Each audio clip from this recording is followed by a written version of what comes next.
السلام علیکم، بسم اللہ الرحمن الرحیم۔ انشاءاللہ ہم آج بھی پروفیسر سید محمد سلیم رحمۃ اللہ علیہ کی کتاب اذکار سیرت کا مطالعہ جاری رکھیں گے۔ الحمدللہ آج اس سلسلے میں ہماری نویں نشست ہے۔ ابھی تک ہم نے شروع کے اس کے 4 چیپٹرز کا مطالعہ کر لیا ہے اور آج ہم اپنا مطالعہ کریں گے صفحہ نمبر 63 سے صفحہ نمبر 68 تک۔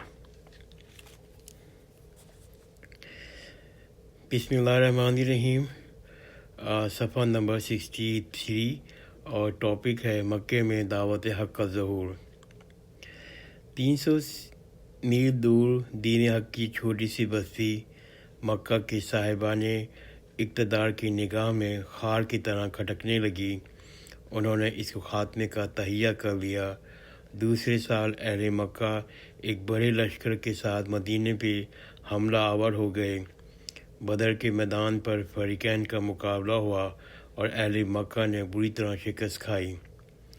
آئندہ سال پھر وہ حملہ آور ہوئے۔ اس مرتبہ جنگ کا خاتمہ زیادہ واضح نہیں نکلا۔ جنگ احد عظیم تیاری کے باوجود وہ چوتھے سال پھر حملہ آور ہوئے اور اہل مدینہ کو اپنی دفاع کے لیے خندق کھودنی پڑی۔ ہجرت کے 6 سال رسول اللہ صلی اللہ علیہ وآلہ وسلم صحابہ کرام رضی اللہ تعالیٰ عنہ کی ایک جماعت کے ساتھ عمرے کے لیے مکہ کی جانب روانہ ہوئے۔ اس سے اہل مکہ عجیب مخمصے میں پڑ گئے۔ ایک طرف ہزاروں سال کی روایت کے عمرے کی ادائیگی سے کسی کو نہیں روک سکتے، دوسری طرف اہل مکہ اہل مدینہ سے حالت جنگ میں تھے۔ دشمن کو اپنے شہر میں کیسے آنے دیں؟ بالآخر فریقین کے درمیان صلح نامہ حدیبیہ طے پایا، جس میں فریقین کے درمیان 10 سال کے لیے حالت امن کا اعلان ہوا اور یہ کہ مسلمان عمرہ آئندہ سال کا ادا کریں گے۔ صلح حدیبیہ اسلام کی تاریخ کا اہم موڑ ہے۔ حالت امن سے اسلامی تحریک کو فائدہ پہنچا۔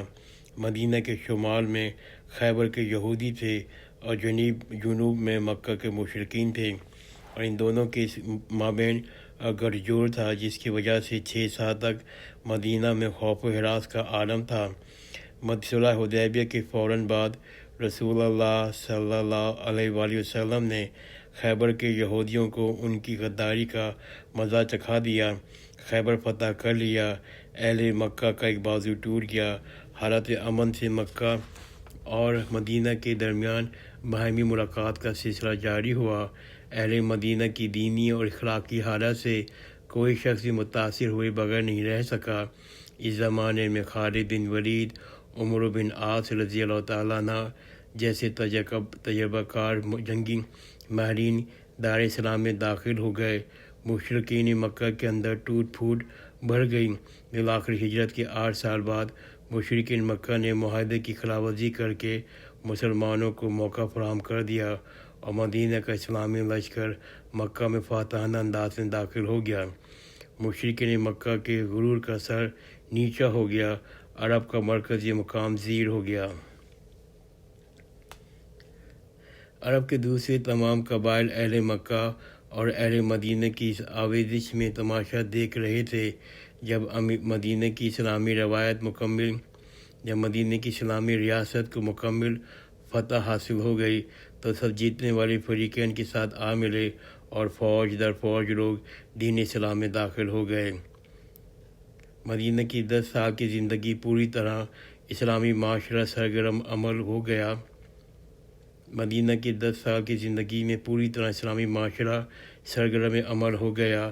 معیشت، معاشرت، سیاست، اخلاق و قانون تمام شعبے پوری طرح کام کرنے لگے۔ اس لیے کچھ عرصے بعد اللہ تعالیٰ نے قرآن مجید میں وحی نازل فرمائی۔ سورہ مائدہ آیت نمبر 3۔ آج میں نے تمہارا دین مکمل کر دیا، تم پر نعمتوں کا اتمام کر دیا، دین اسلام کا تمہارے لیے پسند کر لیا۔ اللہ تعالیٰ نے یہ پروان خوشنودی عطا فرما دیا۔ اسلام کی دعوت پھیلانے کا نبوی طریقہ کار، یہ نئے ٹاپک کا آغاز کرتا ہوں۔ ہمارا یہ معاشرہ بعض اعتبارات سے جاہلی معاشرے سے مشابہت رکھتا ہے۔ یہ اسلام سے بیگانہ ہوتا جا رہا ہے، مغرب کی اثرات کو قبول کرتا جا رہا ہے۔ اس معاشرے میں کام کرنے کے لیے رسول اللہ صلی اللہ علیہ وسلم کی مکی زندگی کے اسوہ کو سامنے رکھنا ہوگا۔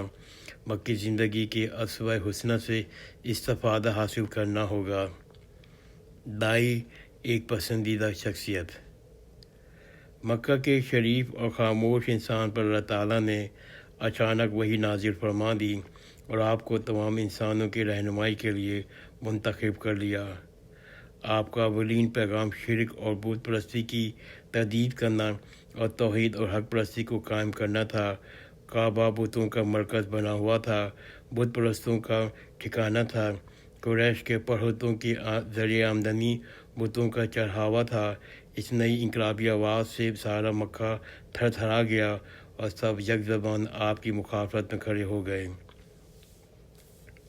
نبوت کا عظیم و شان کام انجام دینے کے لیے آپ کے پاس اپنی 40 سالہ زندگی تھی۔ کیا جوانی میں ہی سارا مکہ آپ کو صادق اور امین قرار نہیں دے چکا تھا؟ کیا ہر شخص آپ کے اخلاق اور کردار کی تعریف نہیں کرتا تھا؟ مخالفت کے اس شور و غور میں 4 افراد نے پیش قدمی کی اور آپ سے دعوت قبول کی۔ حضرت خدیجہ الکبریٰ رضی اللہ تعالیٰ عنہ، بیوی رفیق حیات۔ حضرت ابو بکر صدیق رضی اللہ تعالیٰ عنہ، بچپن کے ساتھی اور دوست۔ حضرت علی رضی اللہ تعالیٰ عنہ، بھائی گھر میں ساتھ رہنے والے۔ حضرت زید رضی اللہ تعالیٰ عنہ، خادم، اچھی بری باتوں سے سب واقف۔ یہ سب وہ لوگ تھے جو دائی کے ساتھ پہلے سے رہتے تھے، جو دائی کے کردار اخلاق سے پہلے متاثر تھے۔ یہ سب وہ لوگ تھے جو دائی کے ساتھ پہلے سے تھے، جو دائی کے اخلاق کردار سے پہلے سے متاثر تھے۔ یہاں یہ بات نوٹ کرنے کی ہے کہ دائی کے اخلاق کی کشش ان لوگوں پر دین کے حلقے میں لے کے آئی، ورنہ قرآن مجید تو اس وقت چند آیتوں سے زیادہ ناصب نہیں ہوا تھا۔ دوسرے مرحلے میں حضرت ابو بکر صدیق رضی اللہ تعالیٰ عنہ کی کوششوں سے حضرت عثمان، حضرت زبیر، حضرت طلحہ، حضرت سعد بن ابی وقاص رضی اللہ تعالیٰ عنہ مسلمان ہوئے۔ یہ سب بھی دائی سے پہلے سے واقف تھے، ان کی حسن اخلاق کے معترف تھے۔ ساتھ ہی حضرت ابو بکر صدیق رضی اللہ تعالیٰ عنہ کی اعلیٰ کردار سے بھی واقف تھے۔ ان کی آواز پر بھی بلا تکلف انہوں نے لبیک کہا۔ جاہلی معاشرے میں پہلی کشش دائی کی پسندیدہ اخلاق اور مرغوب شخصیت کو حاصل ہوتا ہے۔ اس کے بعد وہ دائی کی بات سنتے ہیں اور قبول کرتے ہیں۔ ہم اگر آج دعوت پھیلانا چاہتے ہیں تو ہم کو پسندیدہ اخلاق کا حامل ہونا چاہیے۔ ہم جس محلے یا گلی میں رہتے ہیں، وہاں کے رہنے والے ہمارے حسن اخلاق اور حسن عمل کے معترف ہونے چاہیے۔ حسن عمل میں ہی مقناطیسی طاقت ہوتی ہے، یہ بھی اپنے اور پرائے سب کو اپنی طرف کھینچ لیتی ہے۔ کل ایسا ہوا تو آج بھی ایسا ہو سکتا ہے۔ فلاحی عوام کی دائی کی جدوجہد۔ بحیثیت فرد کے معاشرے میں دائی کا کردار کیا ہے؟ عوام کے دکھ درد میں اس کا رویہ کیا ہے؟ عام انسانوں کے نزدیک کسی شخص کو پرکھنے کے لیے سب سے بڑی کسوٹی ہے۔ اس حصے میں رسول اللہ صلی اللہ علیہ وسلم کی حدیث ہے طبرانی میں، رقم نمبر ہے 5788۔ تمہارے اندر بہترین انسان وہ ہے جو دوسرے انسانوں کو فائدہ پہنچائے۔ تمہارے اندر بہترین انسان وہ ہے جو دوسرے انسانوں کو فائدہ پہنچائے۔ اس طریقہ کار پر آپ اول روح سے کاربند تھے۔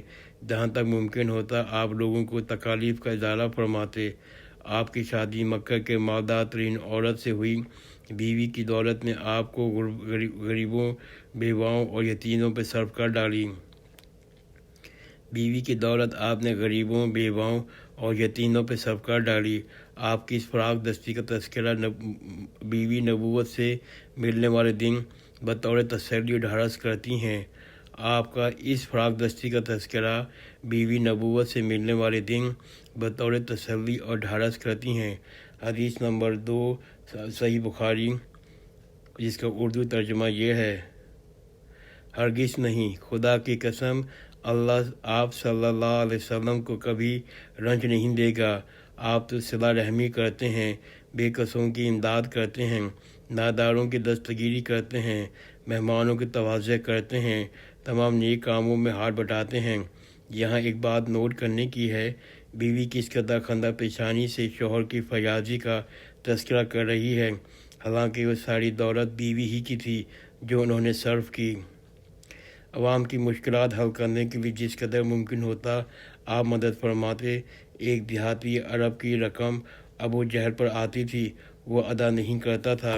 دیہاتی مختلف اشخاص سے امداد کی طلب کرتا، مگر وہ رقم نہ دلا سکے۔ بعض لوگوں نے آپ کو رسول اللہ صلی اللہ علیہ وسلم کی خدمت میں بھیج دیا کہ آپ دلا سکتے ہیں۔ ممکن ہے اس کی نیت شرارت کی ہو۔ آپ نے دیہاتی سے یہ عذر نہیں کیا کہ بھائی اس شخص سے میرے تعلقات درست نہیں ہیں، بلکہ دیہاتی کے ساتھ ابو جہل کے دروازے پہنچے اور اس سے رقم ادا کرنے کو کہا۔ وہ حضرت صلی اللہ علیہ وسلم کی اس غیر متوقع آمد سے حیران رہ گیا اور فوراً اندر گیا اور رقم ادا کر دی۔ ابو حشام سیرت دارالمعارفہ بیروت، جلد 3 صفحہ 133۔ اس طرح نبوت سے قبل ہی سارا مکہ دائی کو اپنا ہمدرد، غمگسار، مددگار شخص کی حیثیت سے جانتا تھا۔ وہ جانتا تھا کہ یہ شخص دکھ درد میں ہمارا ہاتھ بٹاتا ہے۔